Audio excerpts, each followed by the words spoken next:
Assalamualaikum warahmatullahi wabarakatuh. Tabe saya Hernida, asal sekolah SMK Negeri 2 Palu. Kali ini saya akan berbagi cerita dengan Bapak Ibu guru yang ada di seluruh Nusantara. Sejak tahun 1995 saya sudah mengabdikan diri sebagai guru honorer, ketika itu masih gaji 5.000 per jamnya.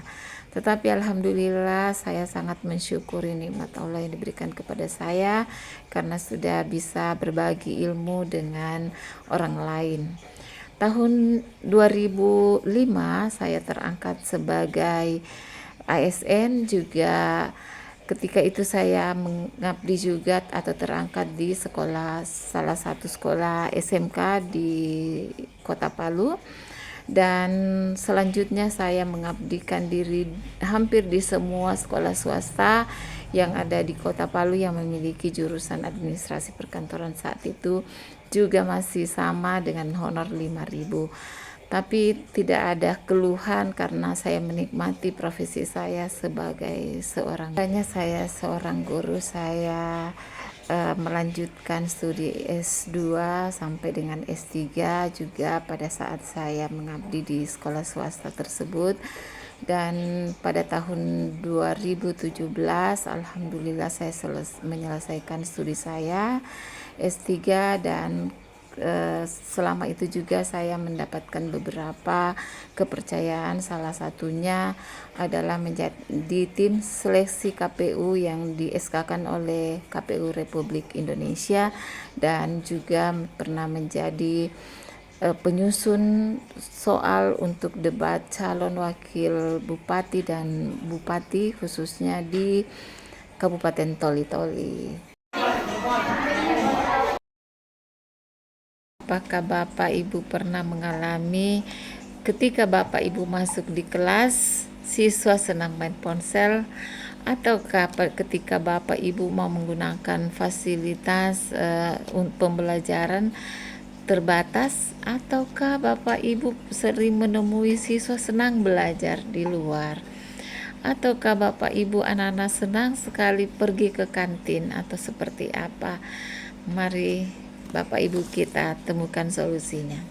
Salah satu pengalaman saya terkait dengan permasalahan tersebut adalah menciptakan belajar murid yang aktif, kreatif, semangat, dan inovatif. Saya singkat dengan aksi.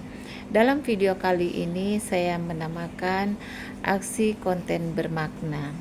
Aksi ini membuat murid aktif akan terlibat langsung dalam proses pembelajaran. Murid yang kreatif akan menghasilkan ide-ide baru. Murid juga semangat, akan memiliki motivasi yang tinggi. Kemudian mereka memiliki inovasi. Tentu saja ini mengembangkan solusi efektif untuk masalah-masalah yang kompleks.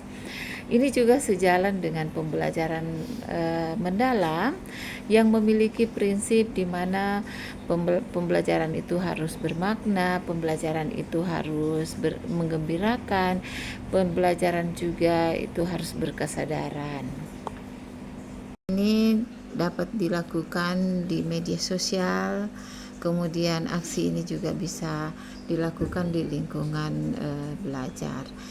Strategi atau aksi pertama yang dilakukan pada aksi konten bermakna ini, yang pertama pemilihan lingkungan belajar, di mana kegiatan ini adalah mengidentifikasi kebutuhan dan preferensi siswa dalam memilih lingkungan belajar. Kemudian yang kedua, mengatur ruangan yang begitu nyaman ketika mereka akan melakukan sebuah aktivitas belajar dalam persiapan membuat konten. Kemudian menggunakan teknologi untuk meningkatkan kualitas pembelajaran, termasuk aplikasi-aplikasi yang digunakan. Aksi kedua adalah memahami konsep. Kegiatan-kegiatan dilakukan pada tahap ini adalah guru menayangkan video, kemudian siswa menyimak video yang ditayangkan sesuai dengan materi.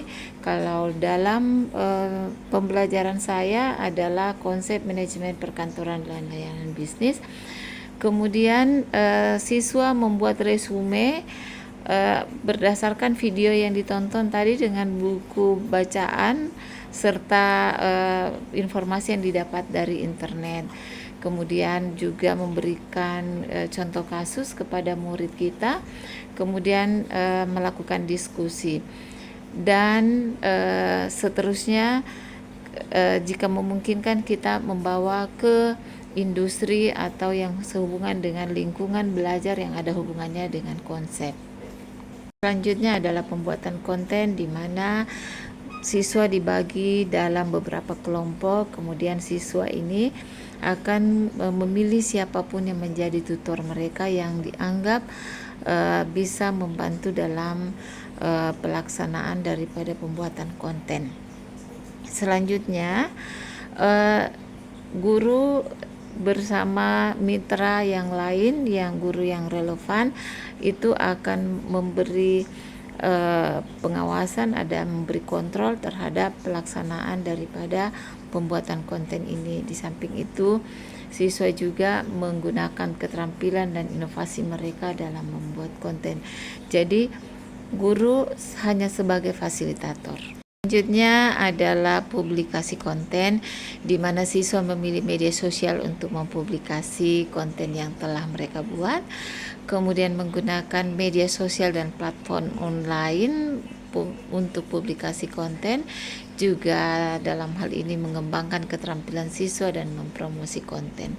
Dalam video saya ini ada beberapa link yang Bapak Ibu bisa akses terkait dengan karya siswa, di mana mereka mempublikasi melalui YouTube, Instagram, juga TikTok, dan media sosial lainnya. Saya membuat tugas konten ini, Bu, sangat senang sekali karena bisa menambah pengalaman dan menambah hal baru.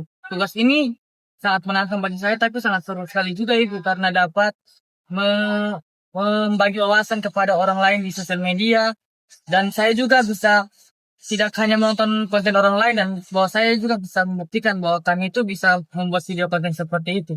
Dr. Hernida Haji Kone, MM, yang lalu dari kepala sekolah. Kami kepala sekolah bidang humas. Selain itu, beliau adalah guru mata pelajaran produktif di manajemen perkantoran dan layanan bisnis.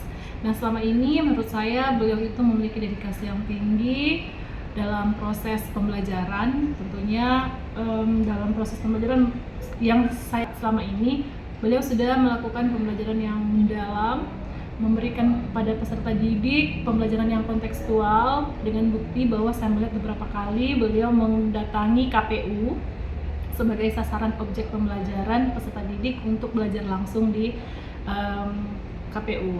Selain dari itu juga dalam tugas sebagai wakil kepala sekolah bidang humas, beliau itu berdedikasi tinggi. Beliau bagaimana menangani sekolah dalam melayani tamu, berhadapan dengan orang internal dan eksternal yang ada di lingkungan sekolah. Beliau itu sudah sangat luar biasa, bahkan melebihi dari batas waktu jam ASN yang semestinya kita biasa melihat pulang jam 3.45, beliau masih di waktu maghrib, bahkan pernah satu waktu bermalam di sekolah untuk menjaga keamanan sekolah pada saat itu akan ada isu-isu pelemparan.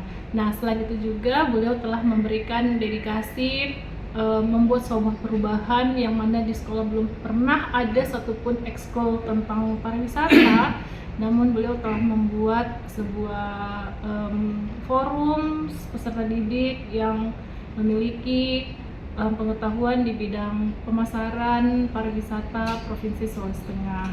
Nah, dengan menginspirasi untuk memotivasi saya untuk melanjutkan pendidikan di tahap yang lebih tinggi. Selain daripada itu juga, saya mendapatkan banyak pengetahuan dari beliau terkait bagaimana mengontrol kompetensi sosial emosional, bagaimana melayani. Dr. Hernida Haji Kone tetap semangat dan tetap selalu berdedikasi dimanapun, kapanpun, dan dengan siapapun. Terima kasih.